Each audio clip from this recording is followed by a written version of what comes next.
just to show you that how easy it is to put 7 GHz on the Z390 Dark. So let's set 70 and multiply on the CPU with 6.4 cache, 1.775 on the VCore, minus 50% small V droop.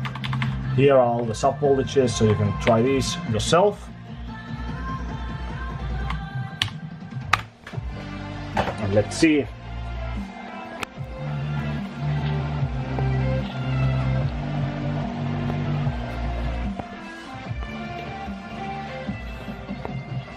Minus 189, of course.